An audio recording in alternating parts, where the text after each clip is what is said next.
And we welcome you to the second ever Ask Us Anything here at Close Call Sports. You guys, feedback was so fantastic. We're going to make this a monthly thing for the time being, and let's get to it.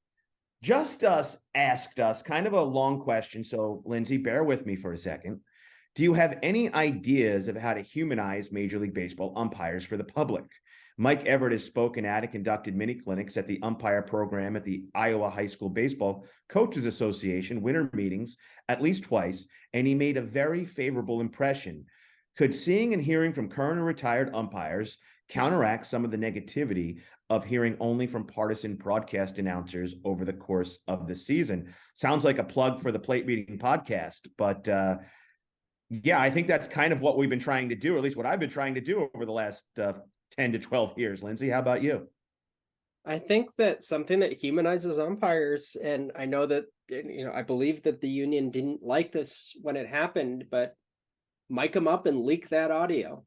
The more that umpires are mic'd up, and whether it goes on broadcast or just social or whatever, people get to hear that it's not just this super rigid robot story that's going on. These are actual people with stories, and they interact with players and sometimes tell jokes and do people things. JCW 555 has a couple of questions for us, Linz, here. First off, congrats, Lindsay and Tmac, for the 30K. Been a fan / lurker for a while and decided to start posting here the last month. First off, do you think that the MLBUA has done the umpires a service or disservice? I ask this because I think their grading systems, being so secret and so opaque, have done umpires a disservice because it gives the impression, right or wrong, that the umpires aren't held accountable for missed calls and pitches. I've seen their grading systems being described as amorphous and indirect here. Lindsay, first let's tackle this question. I would say the union has not done a disservice to umpiring. I think anytime you have a union, the better off. I think that if you had one in college baseball, the whole situation in umpiring would be a heck of a lot better off. But that's a story for another day. So no, I don't think it's done a disservice to the Major League Baseball. However, I think Major League Baseball has done a disservice to its umpires in that, if you remember the football line on the screen, all the announcers would always say, hey, this is for entertainment purposes only. They never said that about the box. The box is often accurate. It moves all over the place. It skews right or left. It goes up and down. We've seen this. We've chronicled this. Sometimes it's different on one broadcast to another. But you never hear an announcer go, that box is for entertainment purposes only. It's not always accurate. And I think if the audience was cultured to know the box on the screen was inaccurate and that, hey, it's not gospel, I think this whole situation could have been different. Your thoughts? When they came up with Questek, before that, the whole Phil Jansen story with Dr. Seacrest from the Navy trying to come up with a fighter pilot simulator equivalent for umpires. So you just put on, it'll be like VR. You put on the things and you see a bunch of knuckleballs coming straight at your head. So you learn how to call them. And baseball said, no, we rather just give the broadcast this box that may or may not be accurate, because that was their priority. And even Dylan from Umpire Auditor, when we interviewed him, said, yeah, I know it's for entertainment purposes only. It's completely inaccurate, but I'm still going to use it to bash umpires because that's what he does. So I think the union and the grading system, which is absolutely opaque, and I think that there is a certain part of the union in terms of whether it's the CBA with MLB or otherwise, that suffers from the same things that legal minds do, legislatures do, when it comes to cyber law, is the culture is advancing faster than the written word or CBA or agreement or law or whatever. And so it becomes this perpetual system of having to play catch up to try to address things that have happened way before they come to your desk. And by the time they come to your desk, the general populace is already on to the next thing. JCW 555's next question. Do you think that younger umpires are more attuned to the computerized strike zone? Yes. When you're having that muscle memory data, I mean, so for guys in the Florida State League that had this computerized system in their ear, you're starting to get a feel on what pitches should be called strikes, what pitches should be called balls. and it makes you better.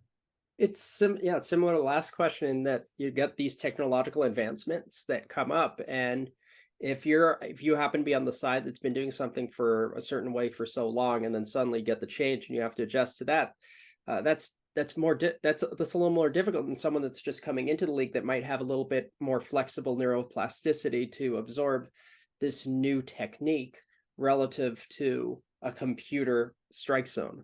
It's difficult to make changes when you're used to doing things a different way. John Annecy asked us, how does it feel to have a channel that reaches a decent audience? Is moderation starting to get difficult, especially with regards to the queer phobic content? Oh, wow. Is this question for me? Okay. I can answer it. I can say yes. It's very easy to focus on the negative. We do not, at least I do not see it. Lindsay, maybe you attack the comments a little more quickly than I do. I don't see a lot of queer phobic content. And when I do, I try to block the person. Sometimes it's a little harder on Facebook than it is on YouTube. And that's the end of that. There's just no excuse for it. We're here to be an inclusive, loving environment to everybody that wants to learn and get better and grow, not only from a rules standpoint, but as a community. That's one of the reasons we've grown so slowly. We're not interested in millions of followers. We're not a cult. We are a community that likes to grow from within. Sorry for the monologue, but I remember. So a lot of this stuff that is super terribly queerphobic is routed to the held for review system. And then when I go into the held for review system, oh God. That's true. The held for review system does work, I feel. When I see something, and I do see quite a bit, I usually, because now that I actually have the YouTube Studio app on my phone, I see the comments nearly right when they happen. And yeah, it happened. You moderate it to the best of your ability. If it's someone who's just trolling and that's their history, you just remove them from the channel. If it's someone who's just making who's had fine innocuous comments and just made an out of line one, you deal with that one individual comment. I hate to say you get used to the hate, but you get used to the hate. And representation is so important because we get messages that say thank you, from people that might not be out even writing to us, and just, this is the safe haven for them.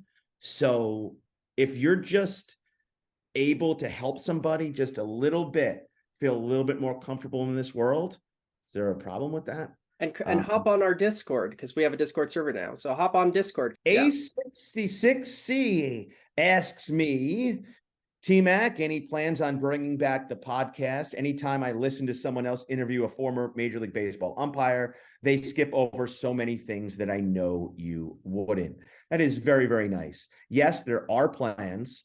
I just don't have time. Like you mentioned on the last edition, between broadcasting, college basketball and, fatherly duties, it just takes a lot of time up. And, we still haven't gotten to the video and audio of me on the field last season professional game. That's coming as well. So there's just stuff I've got to get to. And I had about a couple interviews lined up. I'm hopeful that we can have a series. A lot of it's also based on Lindsay's availability. We have to have our schedules mesh, which is not always easy. And the stuff that we do, as you know, is time consuming. Lindsay knows that to get a good interview out, I probably spend between 8 and 12 hours doing research.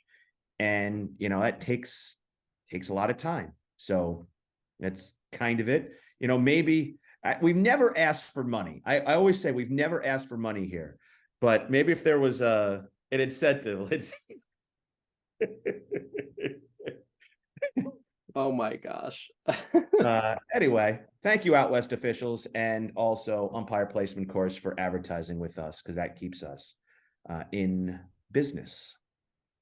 I never realized how busy someone could be. Like, I'm running from one thing to the next thing, and then you have to prioritize. Like, okay, am I going to go to this tonight, or am I going to go to this tonight? Am I going to do this? Am I going to stay home and do a video so I can get Aaron Boone getting thrown out when it actually happens, or am I going to have to wait until the next morning because I've been at a council meeting for 3 hours because people debate and they don't know how to be quiet.